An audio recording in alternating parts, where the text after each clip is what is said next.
का संस्कार तुम्हारे बच्चे के अंदर में पड़ेगा।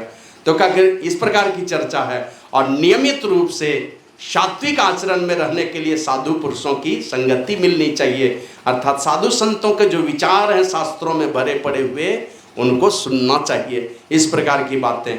तो वही कहा, मेरे पति शक्ति मुनि जीवित थे और मैंने जब गर्भ धारण किया तो रोज वो वेद पाठ करते थे और मैं उनके निकट बैठ जाती थी।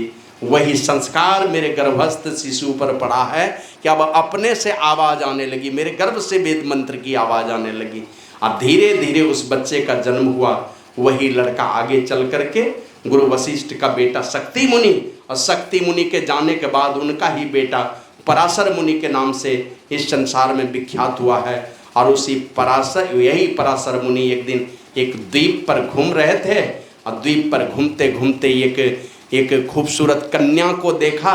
लेकिन वो कन्या में खूबसूरत तो थी, लेकिन एक गड़बड़ी क्या थी, उसके शरीर से मछली की गंध आती थी। मछली की गंध आती थी उस लड़की के शरीर से। और उसी समय आकाशवाणी होती है। पराशर मुनि ने सुन लिया कि अभी अगर तुम दोनों इसका संयोग होता है तो बड़ा ही ज्ञानवान बेटा जो संसार का तारनहार बनेगा, लोक कल्याण करने का वाला ज्ञान लेकर के इस संसार में आएगा, अगर इसके साथ में मन शारीरिक संबंध अभी बनते हैं। तो ये प्रस्ताव उनके पिता के पास गया, उस लड़की के पास गया, कहा मेरी तो शादी नहीं हुई है। तो उसी समय कहा कि नहीं नहीं, तुम्हारे कौमार्य पर कोई असर नहीं पड़ेगा, माने तुम्हारे कुमारेपन पर इसका कोई प्रभाव नहीं पड़ने वाला है। तो उसी परिस्थिति में उसी द्वीप पर दोनों के संबंध बने और उसी दोनों के संबंध से उसी मत्स्य गंधा के कोख से एक बेटे का जन्म हुआ। और माना मछुआरी माँ के कोख से जन्म हुआ एक बेटे का, जो दुनिया में महर्षि वेद व्यास के नाम से विख्यात हुए हैं। तो ये महर्षि वेद व्यास का जीवन है। और आप लोग जानते हैं, ऐसे तो लोग बतलाते हैं कि माना मुझे तो बात वो समझ में नहीं आती, चार चार बेटे की चर्चा है उनकी। एक तो सुखदेव मुनि उनका बेटा बतलाया जाता है और तीन तीन मानस पुत्र भी हैं उनके। एक तो धृतराष्ट्र थे, दूसरे पांडु थे, विदुर भी उनके मानस पुत्र कहे जाते हैं। इस प्रकार की चर्चा है शास्त्रों में। तो महर्षि वेद व्यास इस प्रकार बचपन से ही माने माँ के साथ में चलना और साधु पुरुषों की संगति में जाना, इस प्रकार का उनका जीवन रहा है। साधु पुरुषों की संगति में जाते जाते मन में ये सारे विचार पैदा उनके होने लगे।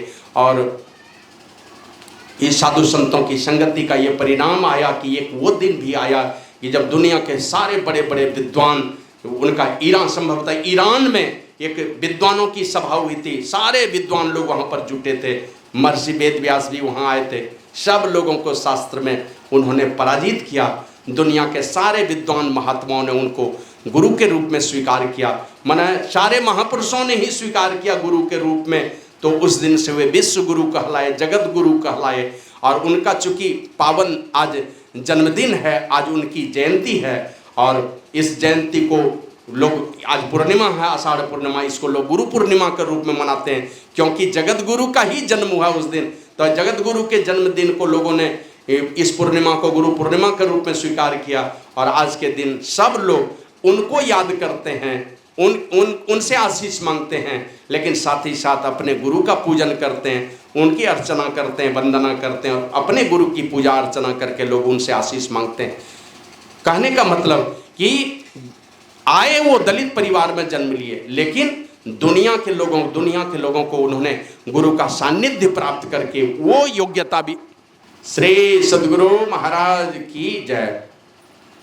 तो बचपन से साधु संतों की संगति मिली और साधु संतों की संगति का परिणाम यही आया दुनिया में कि एक दलित परिवार में जन्मा हुआ बेटा, एक कुमारी माँ के कोख से जन्मा हुआ बेटा, दुनिया में सारे महापुरुषों ने एक स्वर में उनको गुरु रूप में स्वीकार किया है। तो हमारे गुरु